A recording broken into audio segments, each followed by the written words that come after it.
Juízes capítulo 6, a partir do versículo 11. Amém? Todos acharam? Amém. Vamos acompanhar a palavra do Senhor, irmãos. Em nome de Jesus. A palavra do Senhor nos diz assim: então o anjo do Senhor veio e assentou-se debaixo do carvalho que está em Ofra, que pertencia a Joás, a Biesrita. E Gideão, seu filho, estava malhando trigo no lagar para o salvar dos midianitas. Então o anjo do Senhor lhe apareceu e lhe disse: o Senhor é contigo, varão valoroso. Mas Gideão lhe respondeu: ai, meu Senhor, se o Senhor é conosco, por que tudo isso nos sobreveio? E que é feito de todas as suas maravilhas que nossos pais nos contaram, dizendo: não nos fez o Senhor subir do Egito? Porém agora o Senhor nos desamparou e nos deu na mão dos midianitas. Então o Senhor olhou para ele e disse: vai nessa tua força, e livrarás a Israel da mão dos midianitas. Porventura, não te enviei eu? Até aqui, irmãos. Podemos assentar em nome de Jesus. Glória a Deus. Irmãos, essa palavra aqui é muito conhecida de nós, do povo cristão, né? Nós conhecemos muita história de Gideão, mas nós sabemos que a palavra do Senhor ela se renova a cada dia. A palavra do Senhor ela nunca fica para trás, ela nunca envelhece. Nós envelhecemos, os tempos se passam, mas a palavra do Senhor ela se renova na nossa vida. É muito interessante que a realidade de Gideão nessa época aqui era uma realidade de escravidão praticamente. Nós vemos que Gideão estava se apressando em malhar o trigo no lagar, que nem era lugar de malhar o trigo. O lagar era lugar de pisar as uvas, ou então de pisar nas azeitonas para tirar o azeite. Então Gideão estava preocupado porque eles estavam oprimidos pelos midianitas. Eles plantavam, colhiam, os midianitas vinham e roubavam. Gideão estava passando por uma situação muito difícil. Todo o povo de Israel estava passando por uma situação muito difícil. Mas tem um porquê disso aqui. Quando Gideão questionou o anjo do Senhor: mas se o Senhor fosse conosco, por que os midianitas estão nos oprimindo? Lá no comecinho, no capítulo 6, diz assim: porém os filhos de Israel fizeram o que era mal perante os olhos do Senhor. Então o Senhor os deu na mão dos midianitas por 7 anos. Tinha um porquê isso aqui. Ele perguntou o porquê, mas na verdade ele já sabia o porquê. Todo o povo de Israel se apartou da presença do Senhor. Todo o povo de Israel começou a idolatrar Baal e outros deuses pagãos, deuses que eram deuses falsos, que nós bem sabemos. Então Gideão ele ficou questionando esse anjo que apareceu, dizendo assim: vai nessa tua força. Mas se nós formos continuar a leitura, eu só não me estendi muito na leitura porque o nosso tempo é curto aqui. Se nós formos nos estender na leitura, nós vamos ver que Gideão estava enfraquecido e ele ainda fala mais. Ele fala assim: olha, eu sou o menor da casa do meu pai, que é a mais pobre, vamos dizer assim, é a menor. Ele era o menor da menor casa de Israel. E ele pensando assim: ué, por que o Senhor me escolheu? Se eu sou o menor, e a casa do meu pai é menor, então nem na casa dele ele tinha honra. Ele era o menor da casa dele. Mas Deus ele escolhe o que ele quer. Aleluia. Deus ele faz como ele quer. E às vezes nós olhamos a nossa capacidade e falamos assim: mas Senhor, eu... E o Senhor fala: é você. É você que eu escolhi. É você que eu enviei. É você que eu quero que faça determinada coisa. Porque eu creio, irmãos, que ninguém entra entrega a sua vida para o Senhor sem motivo. Deus ele sempre pega a pessoa e ele sempre usa como ele quer. Às vezes não do jeito que a gente pensa, às vezes não do jeito que a gente projeta, mas Deus ele usa sempre os seus, do jeito que ele quer. Porque eu creio, irmãos, eu creio que vocês também pensam dessa forma. O Senhor ele sempre tem o melhor para nós. Amém? Então Gideão estava vivendo uma realidade muito difícil. Mas ele deu ouvido à voz do Senhor. O anjo do Senhor foi até ele e deu uma missão para ele. Nós sabemos que o final dessa história, Gideão vai vencer os midianitas com apenas 300 homens, que aos olhos humanos era uma coisa impossível. Vamos contar que os homens não estavam treinados para a guerra, os homens estavam com fome, estavam passando por uma luta muito grande, não tinham condições nem física e muito menos espiritual, porque eles estavam no sobredomínio dos midianitas e estavam afastados do Senhor. Então, quando nós começamos a querer fazer as coisas do nosso jeito, as coisas começam a dar errado.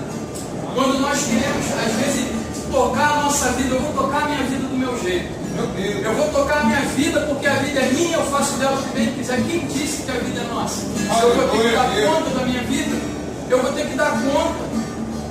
Eu vou ter que dar conta disso aqui, ó. Do que eu fiz aqui. Então o Senhor nos chamou, meu irmão, para fazermos a diferença. Assim como ele fez com Gideão. Ele pegou o menor da menor casa, enfim, da casa mais pobre de Israel, que estava oprimida. Quer dizer, aos olhos humanos, um homem insignificante. Aos olhos humanos, ninguém dava nada para o Gideão. Aos olhos do homem, o que pode fazer esse moço? O que esse moço pode fazer? Aí Deus dá ordem para ele: tu livrarás a Israel da mão dos midianitas. E se o Senhor falou, ele vai cumprir. O homem falha, o homem erra, mas Deus não falha com a sua palavra. A cada dia que eu vivo na presença do Senhor, eu tenho visto isso. Quando a gente se dispõe, quando a gente fala assim: Senhor, eis-me aqui, ainda com meus defeitos, com as minhas falhas, Senhor, ainda com as minhas limitações, eis-me aqui. Irmão, Deus não procura pessoas perfeitas. Eu quero te dar um recado. Aleluia. Porque Ele conhece que somos pó. Ele sabe da nossa natureza. Mas tem uma coisa que Deus não despreza: é o coração quebrantado. Aleluia. Quando nós temos um coração quebrantado e falamos para Deus, não escondemos o nosso pecado diante de Deus, mas falamos: Senhor, eu tenho esse defeito, o Senhor sabe bem. Me usa, Senhor, mas me transforma primeiro. Quando nós damos sequência aqui na vida de Gideão, primeiro, antes dele vencer os midianitas, ele fez uma limpeza em Israel. Tinha gente até querendo matar Gideão. Gideão saiu quebrando ídolos, saiu quebrando altar, ele saiu limpando. Deus mandou, ele fez. Ele obedeceu a voz de Deus. É isso que Deus quer de nós. Eu te pergunto: Gideão não estava no meio daquele povo idólatra? Gideão também, por acaso, não deveria estar se dobrando a outros deuses? Mas quando ele ouviu a voz do Senhor, ele se arrependeu. Meu Deus. Quando há arrependimento, quando há um comprometimento nosso com Deus, Deus não despreza. Mas irmão, eu tenho essa dificuldade aqui. Mas irmão, eu sou o menor da minha casa. Mas irmão, eu não sei falar. Mas irmão, eu não sei agir. Bota no controle de Deus, que o restante Ele vai fazer. Deus só quer que a gente venha dar ouvido, irmão. Só que a gente venha dar ouvido. Nesse mundo tenebroso que estamos vivendo, somos como Gideão. O mundo está corrompido. O mundo está corrompido, ocupado com tanta coisa, e se esquecendo do Deus da sua vida.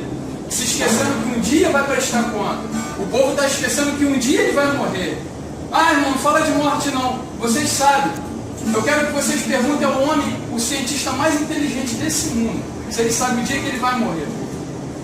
Ele sabe o dia que ele vai falar. Ele pode até projetar: olha, eu quero viver até 80 anos. Olha, eu quero viver até 100 anos. Olha, eu estou inventando um remédio aí que alonga a vida até os 120. Mas, meu irmão, o dia da partida, só Deus é que sabe. Desde o mais pobre até o mais rico. Ninguém tem domínio sobre a vida. Só Deus. Então as pessoas estão se esquecendo que vão prestar conta. As pessoas estão se esquecendo que um dia vão ter que dar conta do que fizeram aqui. O que nós fazemos aqui, irmão, conta lá no céu na eternidade.